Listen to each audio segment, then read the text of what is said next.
Kembali di meja redaksi, kali ini bersama saya Fahrudi Satori dan saya ditemani oleh Mas Heru Andrianto. Mas Heru, hari ini kita akan bahas masih terkait dengan dampak dari krisis politik di Timur Tengah, kaitannya dengan energi.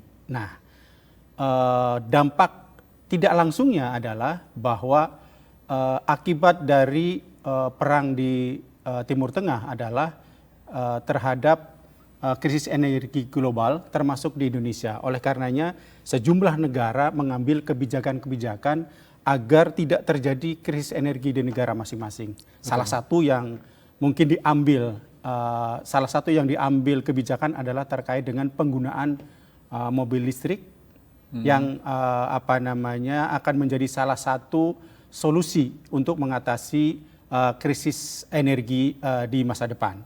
Nah, kita akan bahas soal itu, bagaimana perkembangan energi listrik dan kebijakan pengembangan energi B50 ya, akan kita bahas. Kita bahas dulu terkait dengan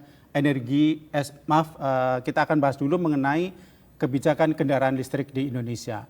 Nah, menurut Mas Heru, bagaimana perkembangan kendaraan listrik di Indonesia saat ini? Termasuk mungkin disinggung sedikit di wilayah global juga, tidak hanya di Indonesia. Menurut Mas Heru gimana?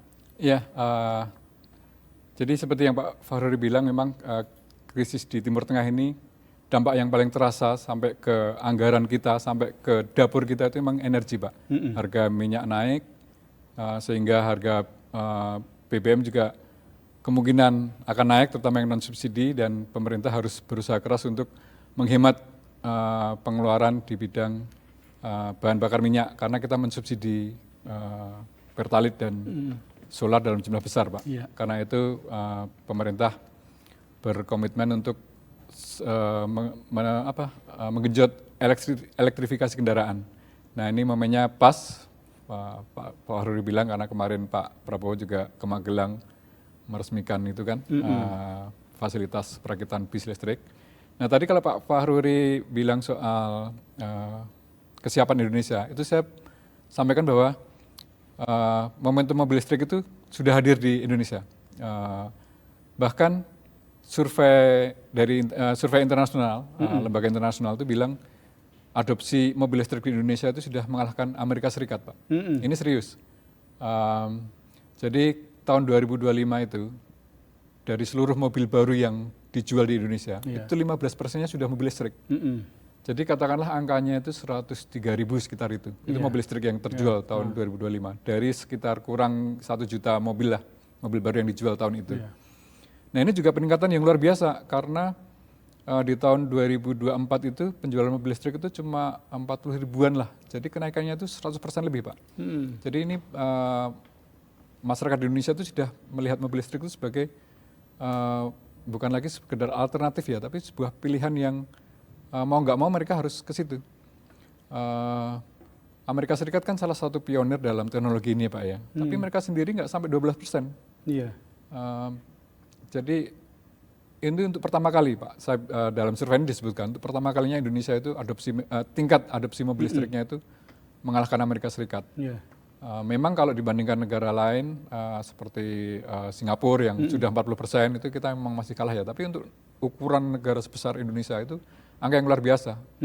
Nah, itu kabar baik buat produsen mobil listrik di seluruh dunia. Ini pasar besar ini. Ya, gitu, artinya Pak, dengan terus meningkatnya penggunaan mobil listrik di Indonesia, sehingga kemudian beberapa negara itu membuat pabriknya di Indonesia. Misalnya dari Vietnam, dari China juga membuat pabriknya di sini. Ini menunjukkan bahwa pasarnya itu sangat besar. Mereka rela membuat pabrik di sini kalau tidak ada tidak ada keuntungan, pasti kan banyak pertimbangannya. Tetapi karena sudah melihat ada keuntungan yang bisa didapatkan dengan mendirikan pabrik di Indonesia, artinya ada potensi besar. Nah, tadi Pak Ruri sebutkan Vietnam, itu gimana kalau Pak Ruri? Vietnam, itu dia. Vietnam menurut saya luar biasa ya, bahwa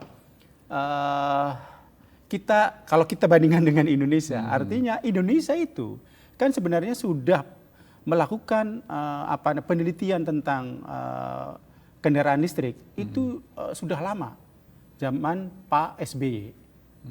Artinya dari sisi dari sisi penelitian kita tidak tertinggal. Bahkan menurut cerita bahwa ketika orang Indonesia sudah mulai ketika 2010-2013 itu mulai melakukan penelitian tentang kendaraan listrik.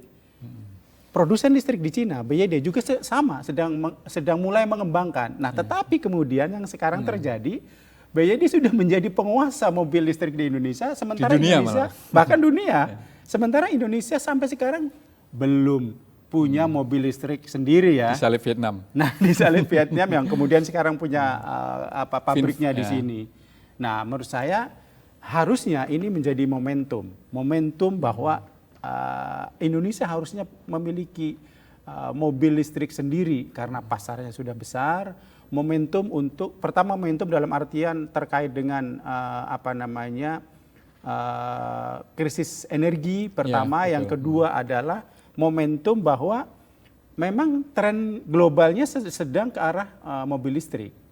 Bahwa sekarang masih ada mobil bensin, tetapi ke depan dari tadi cerita Mas Heru bahwa dari tahun ke tahun penjualan mobil listrik terus naik, ini menunjukkan bahwa tren secara global setidaknya banyak orang yang mulai beralih ke kendaraan listrik.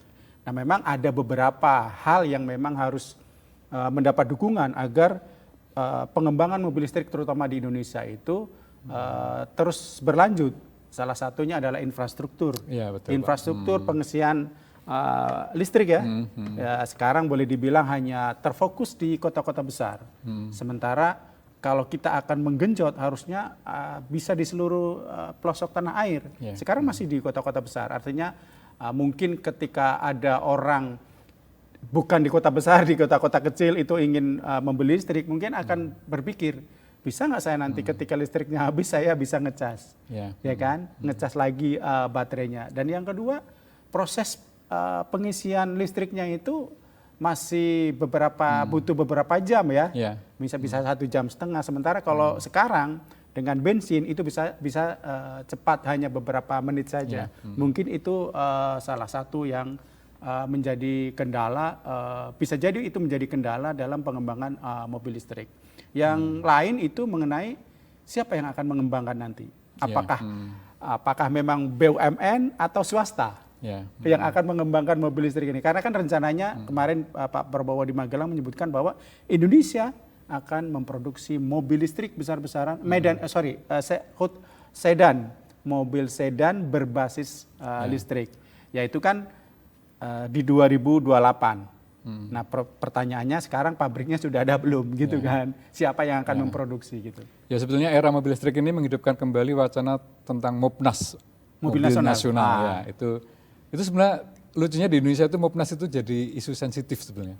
Dulu waktu zaman Soeharto ini jadi masalah karena ternyata mobilnya itu diimpor langsung dari Korea utuh oleh anaknya presiden gitu kan. Terus kemudian zaman Jokowi misalnya ya, itu Mopnas itu ramai soal mobil SMK, ingat nggak Pak? Sampai sekarang isunya. Sampai bahkan Pak Jokowi itu udah bangun jalan tol Jawa Sumatera itu masih aja yang dikulik-kulik, yang dikritik soal mobil SMK itu. Nah, pertanyaannya adalah kenapa tiba-tiba pemerintah ingin menjadikan mobil listrik ini sebagai mobil nasional. Nah, itu kemarin kita pernah wawancara dengan pakar otomotif dari ITB ya. Kita kan tanya, kok dia kebetulan waktu itu ya, ini zaman Pak Jokowi, waktu itu dia jadi penasihat Pak Luhut soal pengembangan mobil listrik di Indonesia. Kita tanya ke staf ahlinya Pak Luhut ini, kenapa ingin menjadikan mobil listrik sebagai mobil nasional? Orang Indonesia bikin mobil biasa aja nggak bisa. Nah, jawaban dia apa Pak? Jangan salah, mobil listrik ini jauh lebih gampang. Karena yang kita butuhkan cuma dinamo, motor penggerak, udah mobil itu jalan. Nggak perlu transmisi, terus oli dan sebagainya, itu nggak perlu lagi. Itu justru lebih gampang dan teknologi Indonesia lebih dari siap untuk melakukan itu. Baterai kita bisa pasok, kita bisa ini. Jadi wacana mobil nasional itu sudah ada sejak tahun-tahun terakhir Pak Jokowi lah. Nah mudah-mudahan yang disampaikan Pak Prabowo di Magelang kemarin itu bisa kita wujudkan Pak. Tapi fakta yang kita hadapi sekarang adalah kita jadi pasar dulu, ya kan. Yeah. Tapi minimal kita buat persyaratan yang sangat ketat. Kalau kamu mau jualan di sini, kamu bikin pabriknya di sini, kan begitu kan. Itu yang dilakukan oleh Hyundai yang pertama kali Pak ya. Hyundai, kemudian PYD juga, Wuling, terus kemudian Finvest sekarang juga begitu. Jadi kita nggak jadi pasar aja, kita juga dapat investasinya dan dapat teknologinya juga. Betul. Dan karena dia bikin pabrik di sini, kita menciptakan lapangan kerja baru buat kita, kan begitu kan Pak Rudi kan. Nah, Mas Heru ini pernah berkunjung ke China ya, untuk betul, Pak. melihat secara langsung bagaimana produksi mobil listrik di sana. Bisa cerita sedikit? Ya, jadi begini Pak, sebetulnya tidak melihat pabriknya itu bukan. Waktu itu kita lebih ke teknologi IT-nya China, seperti itu. Saya ke Shanghai waktu itu.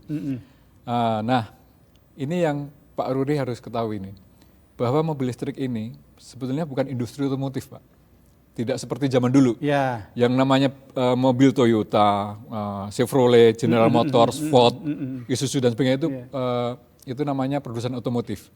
Tapi Pak, mobil sekarang ini kita bilang smart vehicle ya, mobil listrik yang sekarang ini, itu yang teknologinya itu sudah industri IT Pak. Karena itu tadi untuk bikin mobil bergerak itu sederhana banget. Ada listriknya, dinamonya, bergerak dia Pak. Tapi yang membuat dia canggih itu sistemnya Pak. Jadi mobil itu misalnya bisa parkir sendiri, kemudian dia bisa berakselerasi. Kalau Elon Musk bilang Tesla bisa mengalahkan Ferrari 0 ke 100 km per jam dalam waktu 3 detik, itu sangat mungkin karena tinggal setel komputernya aja. Nggak perlu bikin mesin yang rumit kayak Ferrari, itu nggak perlu. Nah, tapi yang sentuhan yang ada sekarang itu misalnya saya bilang tadi Pak, safety-nya misalnya. Jadi saya waktu di Shanghai itu melihat di dalam mobil itu ada motor di belakangnya, di blind spotnya, di spion nggak kelihatan, tapi di dashboardnya itu ada. Kelihatan. Dan itu real time, video bener. Jadi ada motor bawa bronjong di belakang, mau nyalip kita itu kelihatan. Itu sangat safe banget. Soal airbag ada 6 gitu, terus akselerasi dia bisa. Belum kenyamanannya, audio. Itu Pak Fahruri bisa nyetel musik yang denger baris belakang doang bisa. Disetel yang baris tengah doang bisa. Bahkan sopirnya sendiri yang denger, yang lain nggak denger musiknya bisa. Karena di headrastnya itu ada ada kayak speakernya gitu, kecil gitu. Nah jadi kenyamanannya seperti itu Pak. Itu semua adalah teknologi IT, bukan teknologi otomotif yang seperti itu. Jadi sekarang era mobil listrik ini juga ada transisi industri mobil itu dari otomotif beralih ke teknologi. Makanya sekarang yang masuk di industri mobil listrik itu Polytron misalnya. Kebayang nggak? Polytron yang biasa bikin HP, bikin TV, produsen kendaraan mobil listrik. Terus kemudian Xiaomi kalau nggak salah bikin mobil, Xiaomi China, ya kan? Nah seperti itu Pak. Dan waktu saya ke Shanghai itu, di sana itu ada ratusan mungkin orang bilang ya, brand mobil listrik yang beda-beda. Ratusan Pak. Sampai saking banyaknya, saya tanya ke teman saya yang nemenin kita di sana itu, warga Shanghai. Pernah, kalau Wuling di mana ya? Saya nggak pernah lihat saya gitu. Kalau merek Wuling di mana? Dia kaget, Wuling gitu. Wuling apa? Loh, saya juga kaget. Loh ini merek mobil Cina itu di Indonesia terkenal banget. Saya kok belum tahu ya, sampai saya googling Pak. Saya ambil logonya, saya tunjukin ini loh. Oh iya, saya pernah lihat itu. Tapi kayaknya nggak banyak di sini gitu. Tapi saya pernah lihat gitu. Jadi yang namanya Wuling yang di sini begitu terkenal, di sana itu karena saking banyaknya merek satu dari ratusan merek aja. Nah kecuali kayak BYD memang dia memang industrinya besar ya Pak. Dan dia pemain dari awal, jadi makanya dia sangat terkenal di Cina dan di luar negeri. Soal kecanggihan, kata Mas Heru juga pernah cerita bahwa mobil bisa melihat di depan itu ada ada lubang. Betul ya. Saya lupa mereknya, tapi dia sudah memprediksi bisa melihat lebih awal dan ketika melewati lubang itu mobilnya lompat. Itu sudah didemonstrasikan gitu. Artinya dia juga. Betul. Artinya tadi seperti disampaikan bahwa industri otomotif tidak hanya sekedar bukan lagi dikuasai otomotif. Betul. EV itu tidak otomotif. Betul. Jadi produsen otomotif yang tidak beralih ke EV, dia akan ketinggalan. Nah, Ini saya ambil contoh Pak ya, revolusi yang terjadi dalam beberapa tahun terakhir Pak ya. Ini saya tahun 2014. Nah, saya ke Bogor, di sana ada perakitan mobil sangat canggih, Mercedes GL 500 ini Pak. Ini Mercedes GL 500. Harganya dia 2,5 miliar. Kenapa dia mahal? Karena memang Mercedes Pak ya. Dan dia salah satu yang dia tawarkan itu karena dia bisa parkir sendiri gitu. Tapi harganya Pak, harganya itu waktu itu 2,5 miliar. Kalau sekarang mungkin sudah 4 miliar lebih. Nah ini saya, ini listrik nih? iya bukan, ini mobil biasa, bensin. mobil biasa. Karena ini tahun 2014. Nah ini sekarang saya tunjukkan mobil ini. Ini namanya kalau nggak salah Aito, bikinan Cina, mobil listrik. Aito itu singkatan dari Adding Intelligent to Auto, kurang lebih kayak gitulah. Nah, dia juga sama seperti tadi Pak, dia bisa parkir sendiri. Dia bisa melakukan yang bisa dilakukan oleh GL 500 Mercedes tadi yang saya bilang tadi. Ini tahun 2023. Yang tadi saya bilang itu tahun 2014. Jadi sekitar 9 tahun bedanya. Tapi tahu nggak Pak, ini harganya itu kalau saya rupiahkan cuma 400 juta. Jauh sekali. Dia bisa melakukan semua yang dilakukan Mercedes tadi. Itu Pak yang saya maksudkan dengan revolusi mobil EV itu. Dalam 8 tahun aja sudah seperti itu. Kita bisa mendatangkan mobil yang dengan teknologi yang sama, kenyamanan dan safety yang sama, harganya 1/10-nya. Dan kita tidak perlu beli bensin. Artinya kalau kita cerita di bagaimana perkembangan mobil listrik ya, artinya Mas Heru optimis bahwa mobil listrik di Indonesia khususnya itu akan berkembang terus atau akan stuck di tahun-tahun ke depan, atau misalnya 2 tahun lagi akan berhenti atau segala macam. Saya sangat optimis Pak, bahwa mobil listrik ini bukan tren, tapi keniscayaan. Keniscayaan, betul. Baru kemarin Menteri Perindustrian Pak Agus Gumiwang mengatakan sudah banyak dealer mobil bensin, mobil biasa yang gulung tikar karena kalah bersaing dengan mobil-mobil listrik dari China. Kalau tidak tutup, mereka mengalihkan produknya. Jadi mobil bensinnya dihabisin dulu, setelah kosong mereka beralih jadi dealer mobil listrik Cina. Jadi perkembangannya sudah seperti itu. Dan tadi saya juga sebutkan data bahwa 15% mobil baru yang dijual itu kan mobil mobil listrik kan. 100 ribu jumlahnya dari 40 ribu. Kalau kita lihat lagi tahun sebelumnya itu cuma 17 ribuan lah setahun kita jual. Dalam 3 tahun sudah 100 ribu lebih Pak. Trennya tuh eksponensial atau kalau dulu di COVID itu eksponensial. Saya bukan orang statistik jadi lupa. Jadi trennya seperti itu Pak. Saya sangat optimis dan pemerintah juga arahnya seperti itu. Pak Menteri Perindustrian juga bilang sangat serius membuat roadmap mobil listrik. Bukan berarti mobil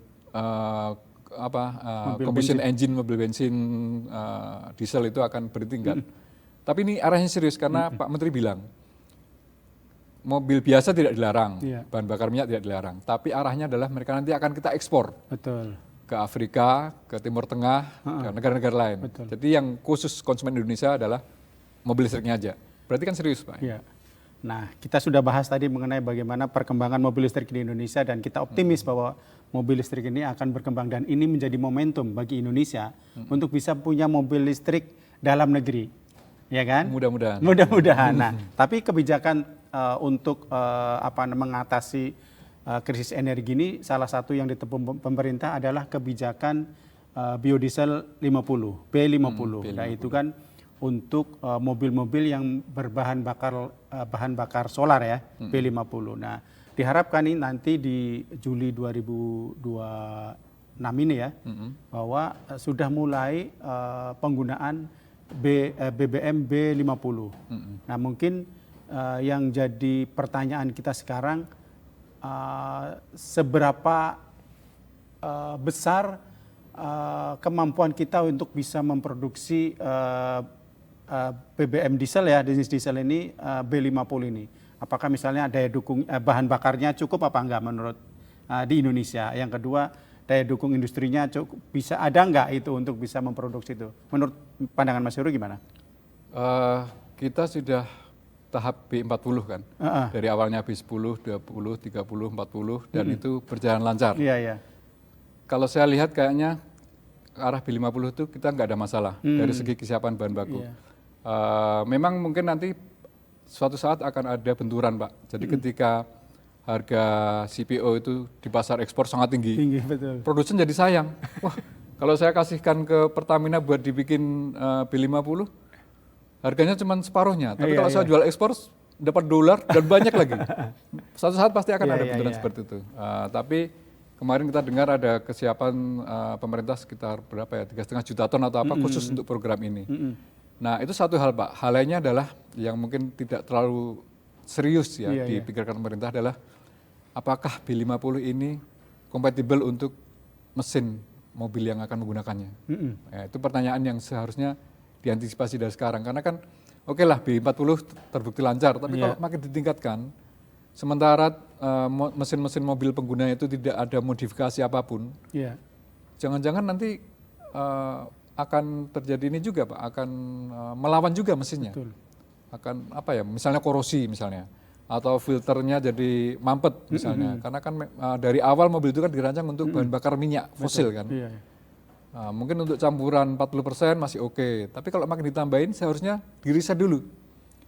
Pemerintah melakukan riset, penelitian, uji coba yang cukup panjang, jangan cuma hitungan bulan. Harusnya sebenarnya memang paling tidak itu menurut saya butuh waktu setahun lah Pak ya untuk kesiapan kompatibilitas antara mesin mobil dengan campuran B50 ini. Karena yang sekarang pun banyak yang harus mengganti filter bahan bakarnya lebih cepat. Betul. Dengan campuran yang sekarang ini. Iya, kita sih tentu berharap ada ketika pemerintah mengeluarkan kebijakan B50, artinya akan diikuti dengan misalnya tadi persiapan yang cukup ya. Terus kemudian bahan bakar yang tersedia. Nah, yang mungkin yang menjadi tantangan adalah ketika harga sawitnya itu sekarang sedang tinggi-tingginya. Iya, betul. Itu yang mungkin jadi tantangan utama ya. Kalau zaman dulu itu yang sering terjadi itu selain harga, itu adalah konflik antara kepentingan bahan bakar dengan pangan. Karena produk yang digunakan untuk ini kan sebenarnya produk bahan pangan, Pak. Iya. Untuk minyak ya? Iya, untuk minyak. Gitu. Untuk bahan yang lain juga. Iya. Untuk mentega. Gitu. Oke. Jadi ketika kita pakai sebagian besar untuk bahan bakar, pengganti bahan bakar, mungkin di sisi lain di ketahanan pangan kita akan terganggu juga. Nah, ini yang keseimbangan ini yang harus tetap dijaga. Ya, artinya untuk memenuhi kebutuhan karena tadi pengalihan sawit menjadi pencampur bahan bakar, artinya harus ada ketersediaan produknya ya. Ketika produk itu dipakai untuk bahan bakar, untuk produk-produk yang lain terganggu nggak? Ya, nah, betul. Kalau itu bisa terganggu, artinya butuh lahan lebih banyak lagi dong. Ya. Artinya akan banyak lahan ya, area hutan yang kemudian ditanami oleh sawit untuk memenuhi kebutuhan itu. Jadi jangan cuma padi melulu Pak ya, jangan cuma padi terus. Betul. Gitu. Kita sih tentu berharap ya bahwa program ini dalam rangka mengatasi dalam artian mengantisipasi krisis energi ini, misalnya kebijakan soal kendaraan listrik, kemudian tadi B50, mungkin ada kebijakan-kebijakan lain supaya ketersediaan energi ini bisa memenuhi kebutuhan masyarakat di Indonesia ya. Masalahnya kalau yang B50 ini Pak, pertama dia masih bergantung pada minyak fosil, ya kan? Walaupun 50% berkurang 50%. Ya. Terus yang kedua, dia juga masih polusi. Tidak membantu program pemerintah dalam percepatan itu Pak, zero emission itu, net zero emission kita itu. Tapi kalau mobil listrik, dua-duanya terjawab.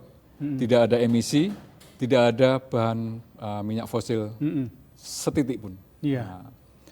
Nah kemudian kenapa tadi saya angkat concern soal kompatibilitas dengan mesinnya, karena itu berhasil mengalami itu Pak.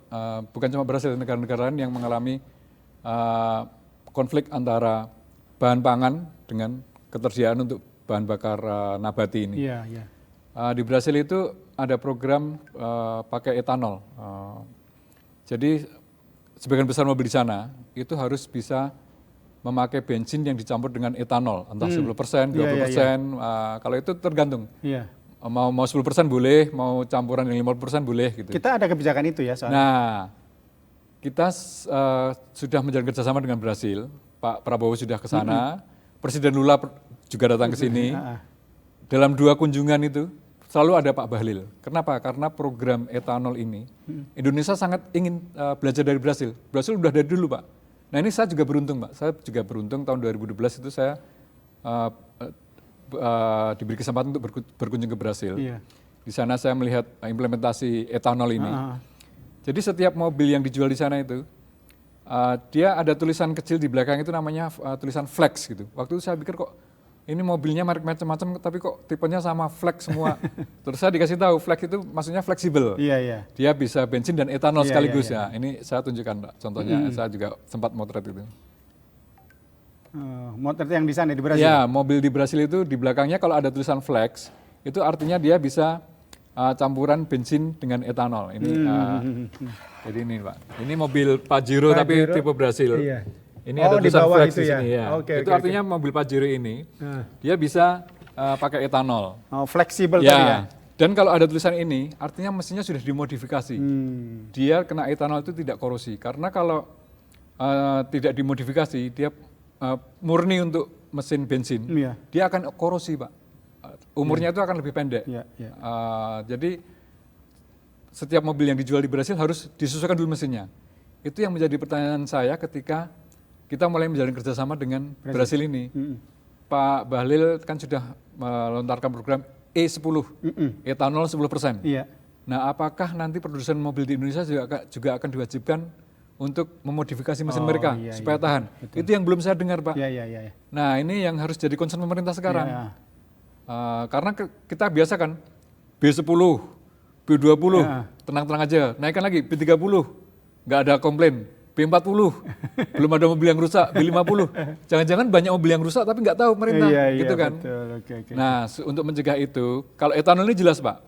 Di Brasil sudah membuktikan, sudah ada. kalau tidak dimodifikasi mesinnya akan korsi. Jadi kalau kamu mau jualan di sini, mau Hyundai, mau Toyota, mau apa, harus dimodifikasi supaya bisa etanol. Iya.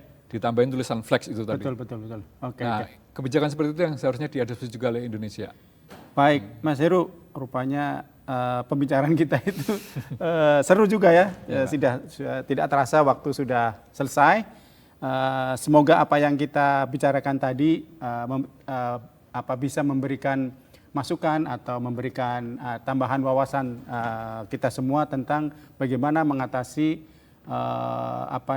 terhindarlah dari krisis energi ini oleh berbagai sebab, apakah karena memang sumbernya sudah habis atau karena tadi faktor-faktor politik, geopolitik di Timur Tengah dan lain-lain. Demikian pembicaraan kita hari ini mengenai dampak dari krisis politik di Timur Tengah, khususnya tentang energi di Indonesia. Demikian, terima kasih.